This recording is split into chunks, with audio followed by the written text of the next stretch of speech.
Good morning, church. Doug here. Sorry we have to do this again. Another week of craziness, isn't it? It's very strange what we have to do, but appreciate all your patience and for what you're all enduring together here, right? And just so you know, if you know of somebody at church, or whether it's even outside of church, of course, if you know of anybody that maybe has needs or somebody you need to check on, that kind of thing. If there's any needs come up, don't hesitate to say something to possibly one of the minister staff or elders, life group leaders, people like that. Just let us know if you need help, or if you know of somebody who does need help. I'm sure you know that already, but just wanted to say that. This is crazy times. And I'm going to talk about something that you're probably not going to be all surprised about. I want to talk about fear and anxiety. Fear and anxiety right now are just so prevalent for all of us. I don't care who you are, Christian or non-Christian. You're battling fear and anxiety to some level, because this is just a strange time, to say the very least. I want to look at a story this morning that's fairly brief, but something that's pretty common, something you would remember pretty well if you read the Bible a lot. It's where Jesus calms the storm. This is in Matthew chapter 8. Let me just read this, because again, it's relatively short, but I want to make a couple real quick points about this.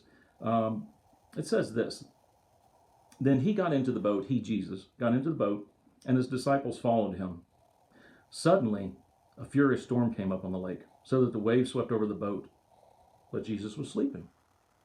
The disciples went and woke him, saying, "Lord, save us, we're going to drown." And he replied, "You little faith, why are you so afraid?" Then he got up and rebuked the winds and the waves, and it was completely calm. The men were amazed and asked, "What kind of man is this? Even the winds and the waves obey him." Just a couple things real quick. This is interesting. Matthew, Peter, all these guys that were on this boat, especially Peter, and some of the other guys who were fishermen, they were very familiar with the lake and storms and things like that. This is by far nowhere near the first storm any of these guys that have it experienced, but this is different for these folks. It says suddenly, like our situation, suddenly a furious storm came. The Greek words for those, the furious and the storm there are very interesting. The furious talks about in the wildest sense, is that Greek word, and then the storm talks about the fact that it was a seismos. The Greek word there is seismos, which is, of course, where we get things about an earthquake. So it was a massive, because the Greek word, again, on the furious part, it sounds like the word massive, a massive earthquake on the water. So these guys saw something that they were not familiar with, and it really, really scared them. And of course, they did the right thing. They went to Jesus about this, and of course, Jesus took care of the storm quite quickly, and he said, "Why are you so afraid?" But we get afraid too, don't we? We get very anxious about times like this. There's a lady by the name of Corrie ten Boom. I think I've heard Jeff talk about her before, and many of you probably have at least heard her name before. She was she's an author. She's passed away back in the 80s. But she was actually a Dutch citizen during World War II. Her family and her housed Jewish people that were trying to escape the Nazi regime at that time. Unfortunately, they were caught. Corrie ten Boom and her family.